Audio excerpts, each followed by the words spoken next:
en los tiempos de hoy, y en Jesucristo nos afianzamos con el Espíritu en la misión.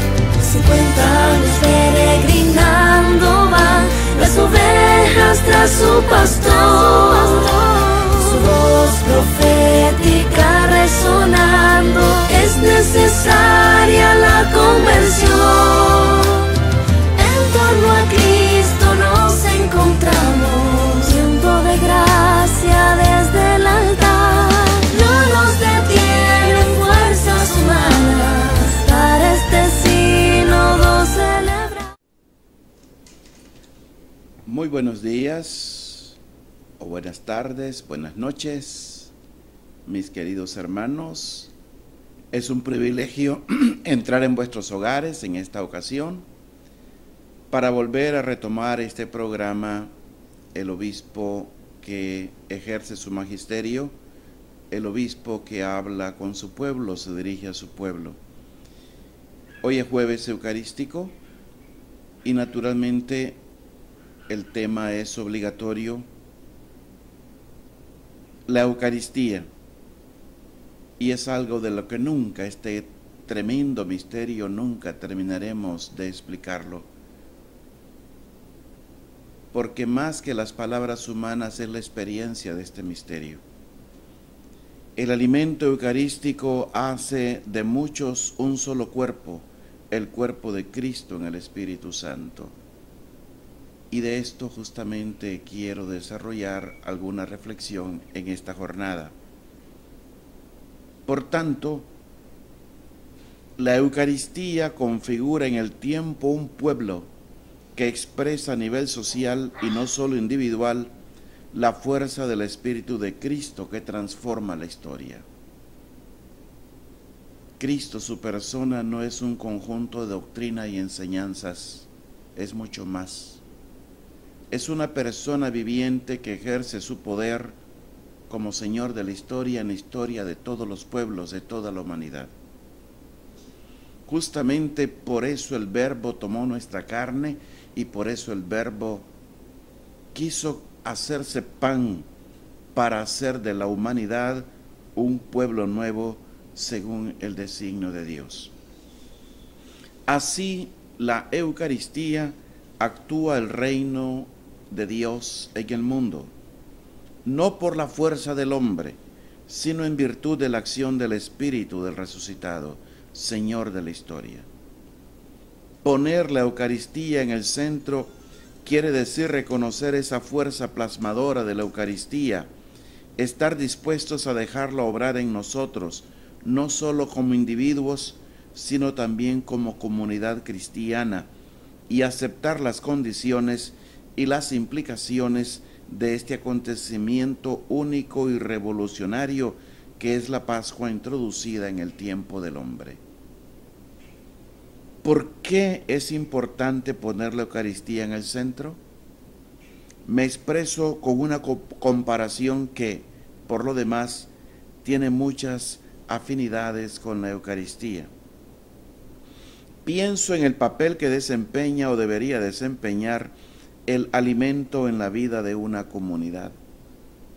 Es un momento entre muchos y sin embargo tiene muchos significados y valores que van mucho más allá del gesto exterior. Durante la comida se habla.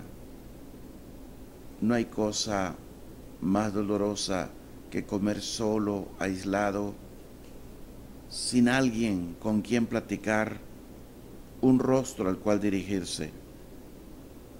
Durante la comida, y la comida justamente lleva esa componente de encuentro entre seres humanos. Durante la comida se habla, se discuten los acontecimientos comunitarios, se concreta la situación, se piensa en el futuro.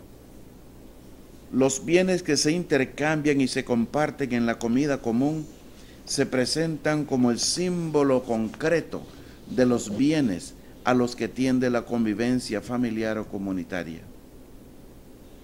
Algo parecido sucede en la Eucaristía. En ciertos aspectos es un episodio determinado ilimitado en la vida de la Iglesia. Sin embargo, sin perder nada de lo concreto y determinado de sí, surge como momento sintético y plasmador de toda la vida. En efecto, en su real, aunque misteriosa identidad con el Señor sacrificado por nosotros en la Pascua, ella nos asegura el contacto viviente con Cristo, centro objetivo de la vida de la Iglesia y de toda la historia humana.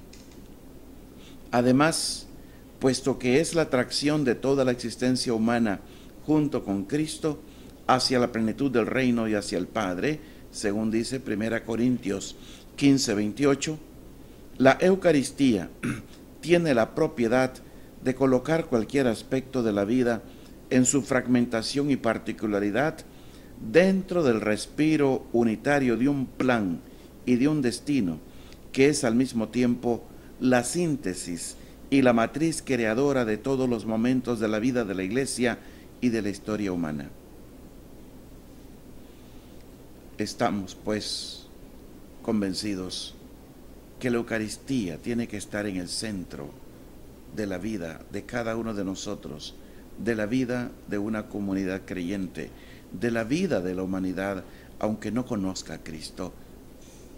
Hay un proceso interno que clama la naturaleza entera, gime con dolores de parto por llegar a una plenitud. Y el resucitado empuja esa plenitud desde su humanidad resucitada, su humanidad totalmente transformada por la potencia divina. Y la Eucaristía es un germen de ese proceso de renovación. No es fácil colocar en el centro la Eucaristía. No es fácil acoger el mensaje del sacramento de la Eucaristía en su fuerza. Los textos del Nuevo Testamento hacen alusión a menudo a la incomprensión que la Eucaristía encuentra en aquellos a los que está destinada. El primer documento neotestamentario sobre la Eucaristía denuncia el modo incorrecto como la celebraban los primeros cristianos de Corinto. En 1 Corintios capítulo 11, versos del 17 al 22, se nos trae esta triste experiencia de aquella comunidad. Lucas narra cómo durante la última cena los discípulos discutieron sobre quién de ellos era el más grande. Lucas 22, del 24 al 28. En el capítulo 6 de Juan, cuando Jesús habla de la Eucaristía, aparece la incomprensión por parte de los oyentes. Esta doctrina es dura. ¿Quién podrá soportarla? Nos recuerda Juan 6, 60. En la Eucaristía, el amor de Dios se manifiesta en sus formas más puras y desconcertantes, y encuentra a un hombre desorientado ante cosas inmensamente más grandes que él. La Eucaristía en el centro es la meta de un largo camino. Confesar humildemente nuestras lagunas o simplemente nuestras incertidumbres y dificultades es el primer paso que hay que dar para descubrir la inagotable riqueza de este misterio. Queda la pregunta de fondo, el caso serio. Y la pregunta es esta: ¿sabemos en realidad celebrar el misterio de Dios? Para todos nosotros es en realidad de verdad un valor, el valor supremo. La misa, como le decimos nosotros modernamente los católicos a la fracción del pan, ¿la misa transforma la vida? ¿Se siente la vida como atraída por la misa?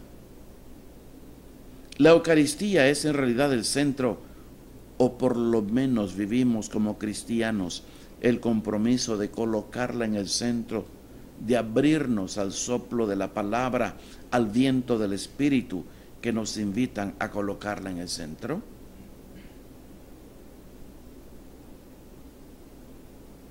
¿Cómo cuesta abrirse a este misterio? Porque hay una dureza en nuestro corazón. Podemos hacernos iluminar por una página del Antiguo Testamento, por ejemplo en 2 Samuel 7, para profundizar en este misterio de iniquidad que también, frente a este misterio de amor que está en medio de nosotros, que está en nosotros este misterio de amor, también hay un misterio de iniquidad que está en nosotros. El rey David, después de haberse construido un palacio en Jerusalén, sintió el deseo de construir una casa para el Señor, nos narra el segundo libro de Samuel, capítulo 7. Sintió el deseo, pues, David, de edificar un templo para colocar allí el arca de la alianza que todavía estaba bajo una tienda. En su deseo había un sincero sentido religioso y mucha gratitud por el bien que el Señor le había hecho. Pero había también el orgullo de hacerse ver grande y munífico para con el Señor. Había la sutil complacencia de contar a Dios mismo entre los habitantes de su propia ciudad. Había la secreta esperanza de tener a Dios a la propia disposición, de poder manejarlo, de asegurarse su poderosa protección. El profeta Natán, a quien David consulta al respecto, al principio Natán da su aprobación, pero después, por una improvisa revelación nocturna, vuelve donde el rey para disuadirlo de la realización del proyecto. No sería David quien le edificaría una casa al Señor, sino el Señor quien le consolidaría la casa y le garantizaría una descendencia. También nosotros muchas veces nos acercamos a la Eucaristía con las mismas actitudes con las que David se acercaba al misterio de la presencia del Señor en medio de su pueblo. Ya tenemos nuestros proyectos, presumimos saber qué es la Eucaristía y colocarla tranquilamente entre lo que poseemos. En fin, ya hemos construido nuestra vida según un programa en el que estamos nosotros en el centro.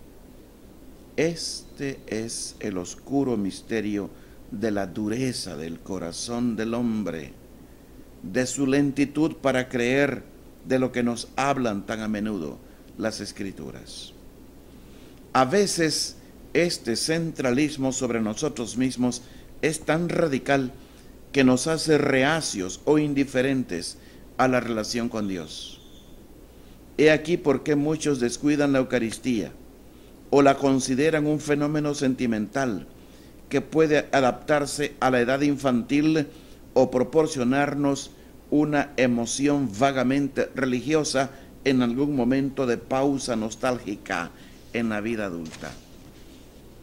En otros casos, se acepta una relación genérica con Dios, pero se trata de un Dios medido según nuestras ideas. Es el hombre el que decide cómo, en dónde y cuándo encontrarse con Dios. La Eucaristía como modalidad gratuita con la que Dios se entrega a nosotros en la comunidad cristiana queda descuidada en favor de otras expresiones incompletas o ambiguas de religiosidad. En otros casos, en fin, se acepta al Dios de Jesús que se ha manifestado en la Pascua, y se cree que el misterio pascual se hace presente en la Eucaristía celebrada en la comunidad cristiana.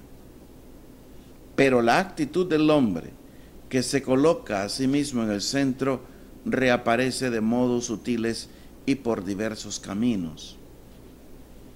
Nosotros sabemos que en la Eucaristía obra la Pascua. Está presente la carne de Jesús para la vida del mundo, como dice Juan 6:51. Tratemos, por tanto, de comprender qué mensaje envía la Pascua a nuestra vida por medio de la Eucaristía. Pero esta búsqueda no es del todo pura. A través de nuestra experiencia, de nuestros encuentros con los demás, nos hemos hecho una idea de nuestra vida. No vamos hasta el fondo en esta búsqueda.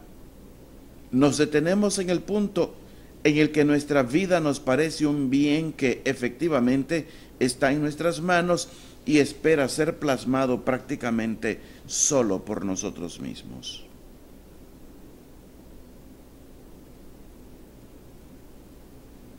Es importante, por consiguiente, salir de nosotros y aceptar este don que el resucitado nos da como primicias de su propia resurrección, anticipadas el día anterior a su muerte.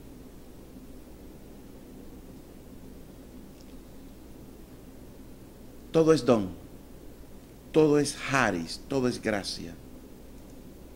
Aún los cambios personales, que no dependen únicamente por nuestras solas fuerzas. En vez de preguntarnos qué cambios radicales exige la Pascua de nuestra vida, tratemos de saber qué ventajas le puede traer. Esta actitud nuestra no es muy clara ni consciente. Se presenta en formas veladas y asume varias orientaciones. Por ejemplo, algunos consideran el misterio pascual como una gran reserva de gracia, pero entendida en clave sutilmente utilitarística, como un conjunto de bienes por obtener. Entonces, se verá la Eucaristía como una especie de vaso sagrado que nos transmite la gracia de la Pascua.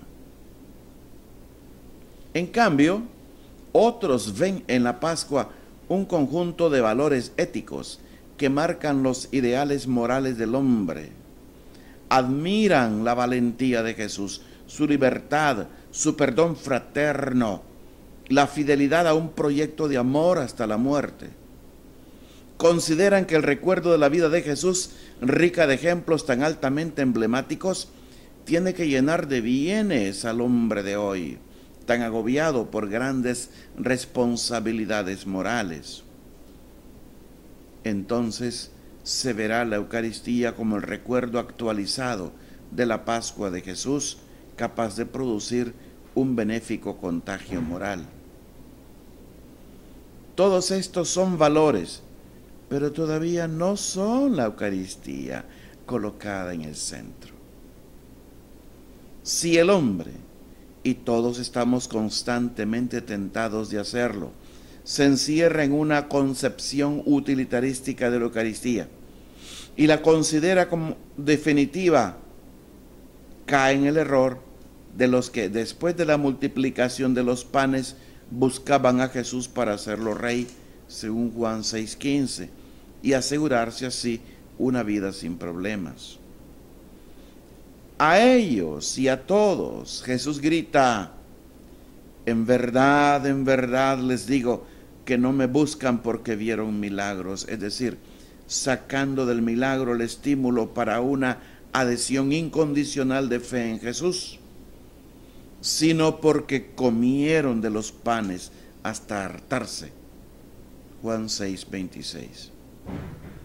Entonces, es necesario recorrer un camino de conversión que nos ayude a descubrir en el misterio eucarístico no un bien que simplemente está a nuestra disposición, sino la presencia viva de Cristo, la fuerza de su Espíritu que nos atrae en el movimiento de obediencia y de disponibilidad del Hijo al amor misericordioso del Padre.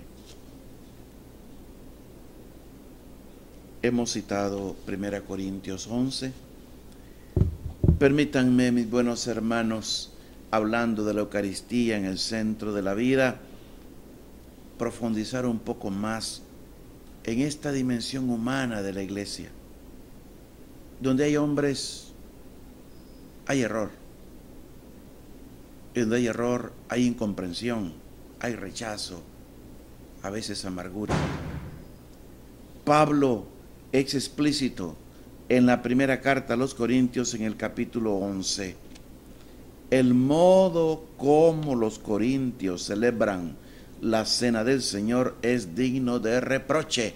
In hoc non laudo, decía Pablo. No produce salvación, sino condenación, porque no dejan que la caridad de Cristo presente en Eucaristía atraiga y transforme sus corazones.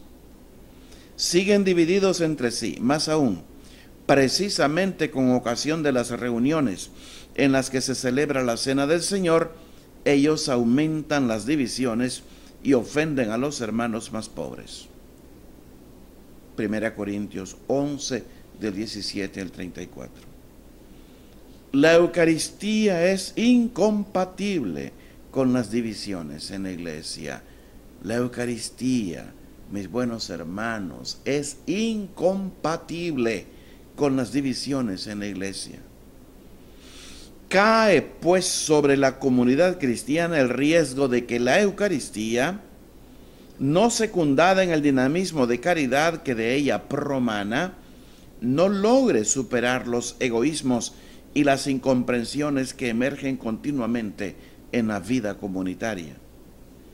A su vez, esta debilidad y mezquindad nuestra, no tocada ni purificada por la Eucaristía, nos hace aún más impreparados y torpes ante el misterio eucarístico. Pienso en las tensiones que afligen la vida de la comunidad y nos inquietan más frecuentemente. Una lectura de estas tensiones a la luz de la Eucaristía ayudaría a descubrir lo complementario de la misma. En efecto, la Eucaristía, puesto que es la atracción de todos los aspectos de la vida en el misterio de Cristo y del Padre, requiere una plena fidelidad a la historia de Jesús y a las formas rituales e institucionales que nos unen a Él, pero al mismo tiempo invita a una presencia multiforme, capilar, cordial, en todos los aspectos de la vida humana que deben orientarse hacia Cristo. En cambio, una no plena comprensión de la centralidad de la Eucaristía impide interpretar las tensiones de la comunidad según una visión amplia y unitaria. La visión que desciende de la Eucaristía la sustituimos con las visiones que dependen de nuestros prejuicios, de nuestros modos de entender la vida comunitaria. Las diversas perspectivas, en vez de integrarse, se radicalizan en contraposiciones que nos ponen en la ocasión de ser mordaces en los juicios, duros en los comportamientos, fogosos en las discusiones, tercos en los programas. Así corremos el riesgo de aumentar las tensiones, las explosiones de nerviosismo, los resentimientos amargos, la pereza para intuir las necesidades de los demás, etc. Si aceptáramos el proyecto de vida comunitaria que nos viene de la Eucaristía, encontraríamos la verdadera valoración hasta de nuestros modos de ver y sobre todo experimentaríamos la fuerza de la caridad de Cristo que nos atrae al corazón del Padre y se hace victoriosa sobre nuestros pecados. In hoc non laudo, decía Pablo. Pero Pablo también alaba a la comunidad. Los alabo porque conservan las tradiciones, dirá Pablo. Así comienza el capítulo 11 de la primera carta a los Corintios. Los alabo porque se acuerdan siempre de mí y conservan las tradiciones tal cual se las transmití. Verso 2. Es la más antigua carta pascual escrita probablemente poco antes de la Pascua del año 57. San Pablo escribe la carta en la que hace la exhortación que hemos escuchado a los 25 años de la muerte de Jesús. El motivo por el cual al comienzo del capítulo alaba a los corintios es su fidelidad en conservar las tradiciones.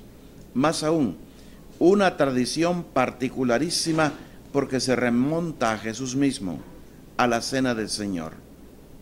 La comunidad se propone revivirla precisamente como don que Cristo ofrece a sus discípulos para hacer perennemente actual la Pascua.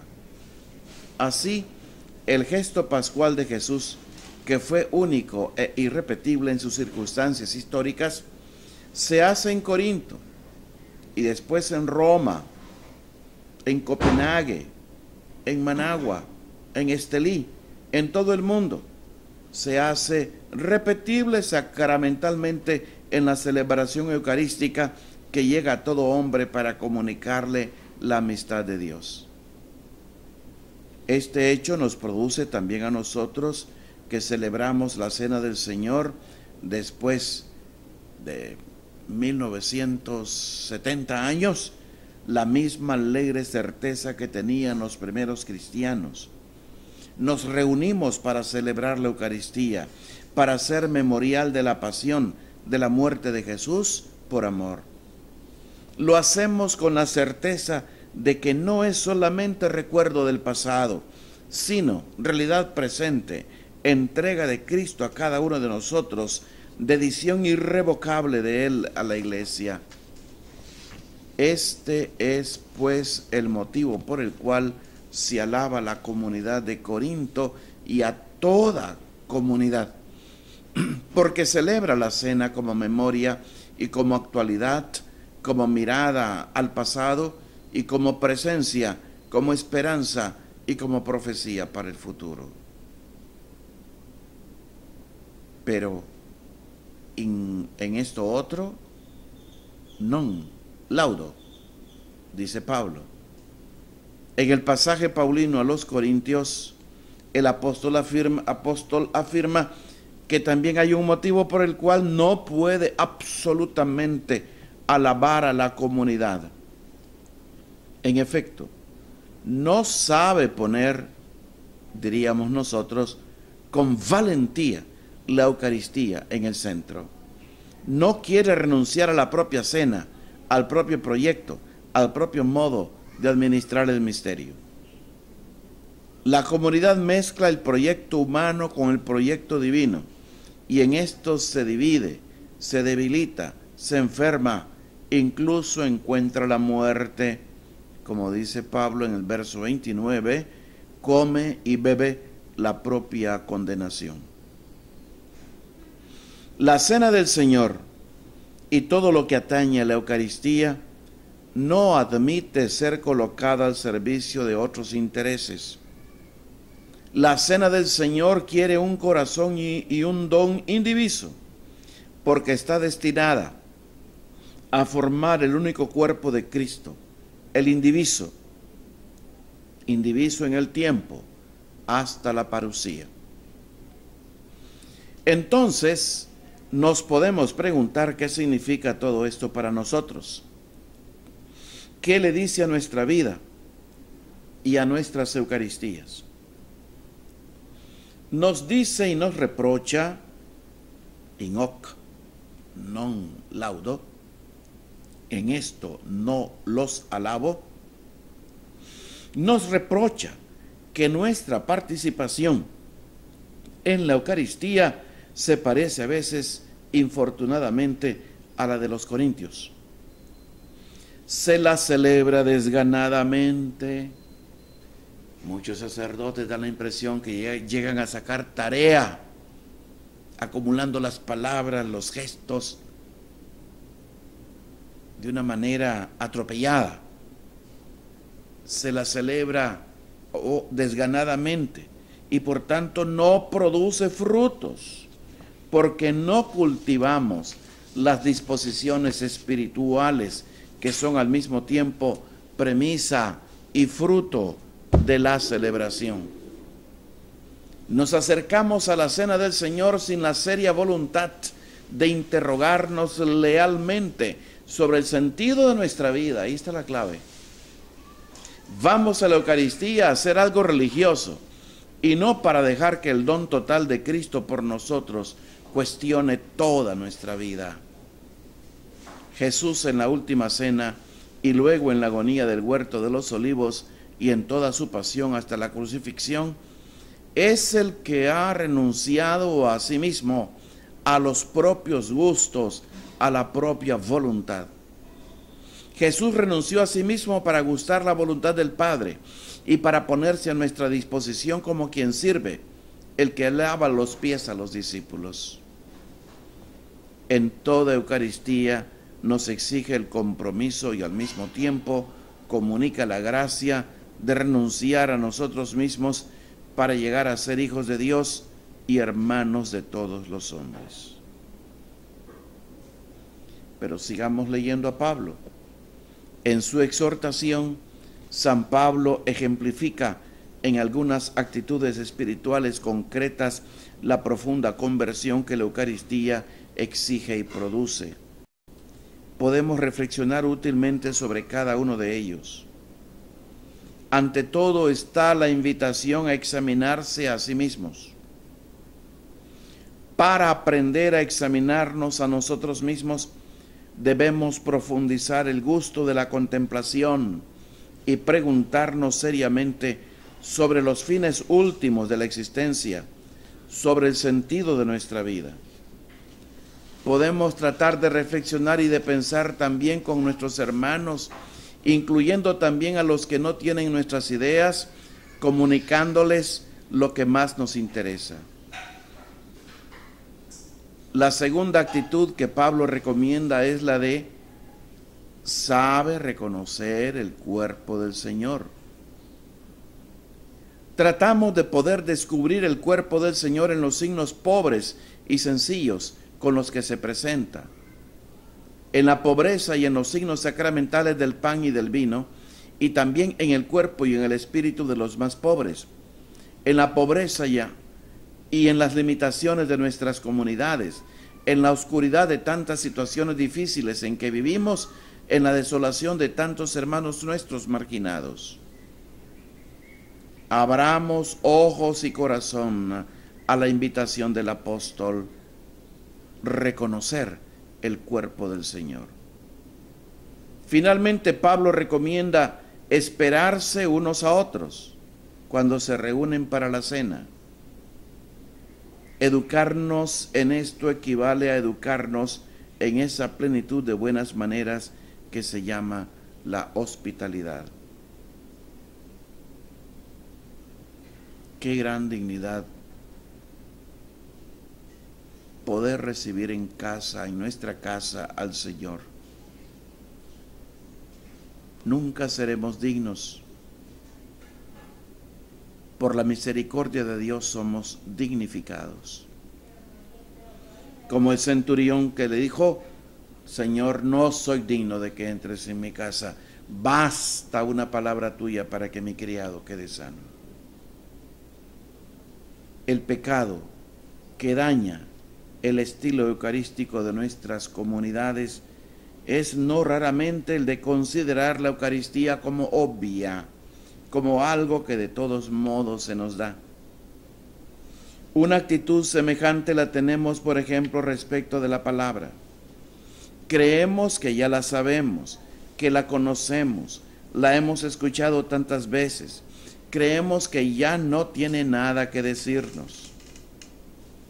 Una actitud semejante la tenemos a veces ante el crucifijo.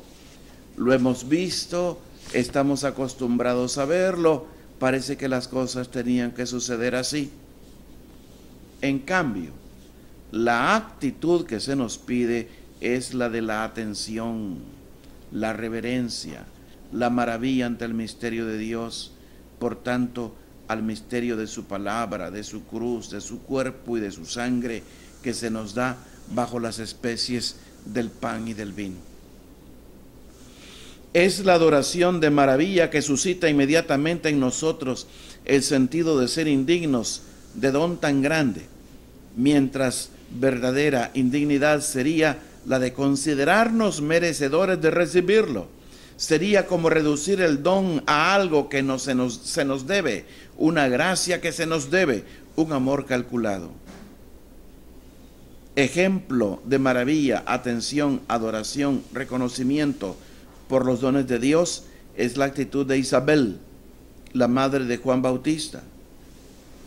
¿Quién soy yo para que venga a mí la madre de mi Señor? Es la actitud de María, que se turba ante las palabras del ángel porque le parece ser indigna de un anuncio tan solemne. Es la actitud del centurión que la iglesia nos recuerda al presentarnos el pan eucarístico. Señor, yo no soy digno de que entres en mi casa. Es la actitud de Isaías, cuando teniendo la experiencia de la presencia del Hadar Yahvé de la gloria de Dios, se tira rostro en tierra diciendo: ay de mí, Señor, que soy hombre de labios impuros y estoy contemplando la gloria del Dios vivo. Es la actitud de Juan el Bautista: yo no soy digno de desatar la correa de sus sandalias. Es la actitud del publicano: Señor, ten piedad de mí, pecador. Por el contrario, la indignidad eucarística es la que expresa el fariseo: te doy gracias, Señor, porque no soy como los otros hombres. Estoy en paz y a salvo, tranquilo. Tengo derecho de tu don. No tengo nada que perdonar a nadie. Come y bebe indignamente el que se acerca a la mesa del Señor sin estar hambriento y sediento del perdón de Cristo. Come y bebe indignamente el que se cree suficientemente en regla con Dios y con los hombres y cree que no tiene que reconciliarse con nadie, que no le debe nada a nadie y cree que casi que es Dios el que le debe a él por haber ido a la iglesia, por haber hecho el esfuerzo de acercarse a la mesa eucarística. La presunción de creerse dignos de la Eucaristía abre las puertas a una suficiencia y a una saciedad que hace la Eucaristía casi ineficaz, no viéndola ya como un don increíble, infinitamente grande, don ante el cual debemos siempre caer de rodillas en adoración agradecida. Pablo dice: esperad a los demás.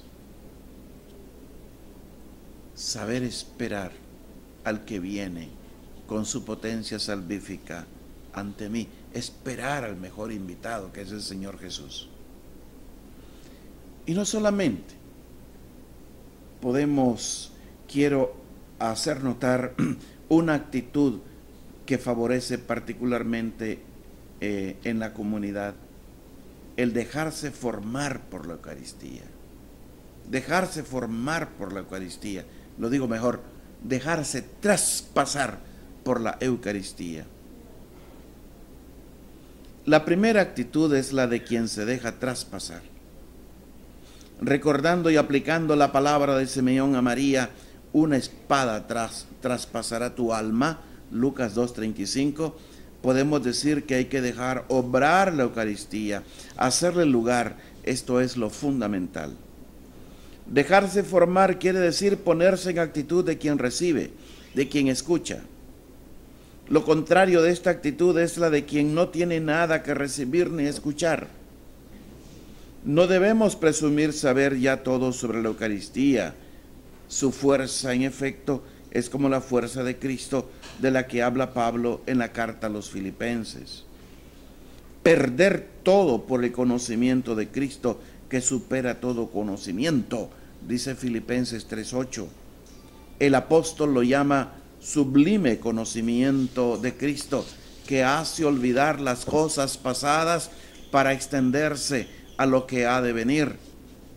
Es un conocimiento trascendente, hiperbólico de Cristo. La Eucaristía es un don que Dios nos da continuamente y es Él quien pone continuamente en nosotros la actitud de silencio y de escucha del misterio eucarístico. Dejarse pues traspasar por la Eucaristía. Otra actitud que vale para toda la comunidad, para todos los miembros de la asamblea, es la de ponerse en camino de iglesia. La Eucaristía a un cierto punto no la comprendemos más rompiéndonos la cabeza, leyendo libros o contemplando el tabernáculo. En efecto, la Eucaristía es una fuerza dinámica y quien no se una al cuerpo vivo de la iglesia, caminando por el camino de la iglesia local, dejándose convocar por ella, no podrá comprender la fuerza plena de la Eucaristía.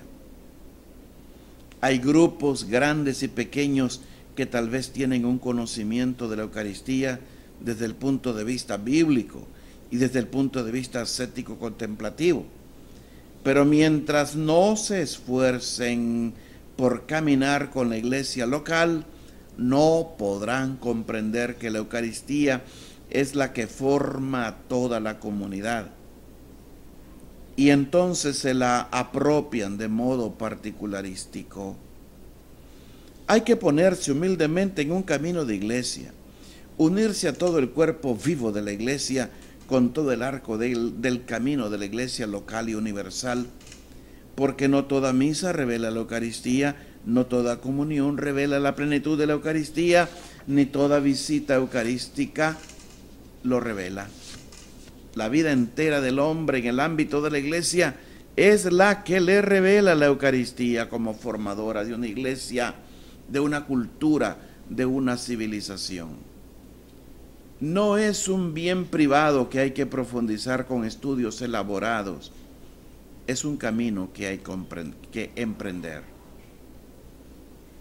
Otra actitud, mis buenos hermanos, es para comprender la Eucaristía, consiste en darle lugar a la escucha y a la meditación de la palabra. Es decir, la liturgia de la palabra debe extenderse en el ámbito de la vida personal y comunitaria, porque de otro modo la Eucaristía no ejerce su fuerza. En el fondo nos estamos haciendo esta pregunta: ¿por qué una misa que tiene valor infinito no cambia el mundo? Porque debe extender todas sus virtualidades en el ámbito de toda la vida, y esto pasa primariamente a través de la extensión de la liturgia de la palabra. La Eucaristía es la Pascua hecha presente, y no se puede entender la Pascua sino en el contexto de toda la historia de la salvación. Por tanto, quien no conoce toda la historia de la salvación no comprende la Pascua, no comprende la Eucaristía, y la misa le dice poco. Ciertamente es un camino largo el comprender que la Eucaristía nos une con el camino que ha recorrido la Iglesia a través de todos los siglos. El comprender la Eucaristía en el contexto de la vida de Jesús, de sus escogencias, de las bienaventuranzas, de los milagros de misericordia, de sus invectivas, de su capacidad de donación, pero no hay otro camino más que ese. Y esto lleva tiempo, y esto lleva mucho aceite de rodillas. Para comprender la Eucaristía tenemos que comprender a Jesús en su totalidad, todo el Evangelio. Tenemos que comprender a María, a Juan Bautista, a Pablo, a Jeremías, a David, a Moisés, al pueblo de Dios, porque todas las experiencias fueron escritas para nosotros. La cuarta actitud práctica es la de prolongar la adoración eucarística. La adoración eucarística nació en Occidente por una necesidad instintiva de prolongar la celebración del misterio. No es pues una devoción particular. Está unida estrechamente a la celebración y por eso tiene que ser eucarística, aún en la estructura interior, y no solamente una oración cualquiera silenciosa ante el tabernáculo. Debe partir del estado eucarístico de Jesús, de su ser inmolado por nosotros, testigo del Padre hasta la muerte, perfecto adorador del Padre, destructor de los ídolos, fuente de comunión perfecta entre los hombres, entre sí y con el Padre. Debe alimentar en nosotros la continua búsqueda de diálogo y la capacidad de ofrecer nuestra vida. En fin, la última actitud para dejar que la Eucaristía descubra su fuerza, hay que asumir una mentalidad eucarística pro-existente, es decir, que no existe para sí, sino para los demás, pro-existente. Se identifica también como iglesia, como asamblea con la actitud pascual de Cristo y asimila su modo de ser, de obrar, de donarse. Entonces, he aquí todos los aspectos de atención a los pobres, a los marginados, la conciencia misionera, tener tratos preferenciales por los últimos. Mis buenos hermanos, les agradezco su atención y con mi entrada en vuestros hogares, que entre una vez más la bendición de nuestro amadísimo Señor y Dios. En el nombre del Padre, del Hijo y del Espíritu Santo. Amén.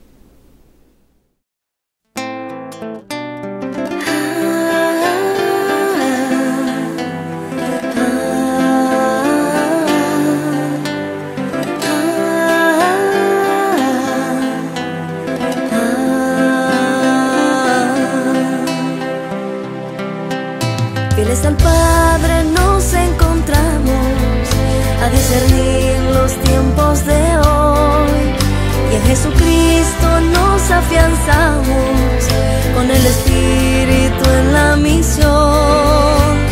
50 años peregrinando van las ovejas tras su pastor, su voz profética resonando es necesario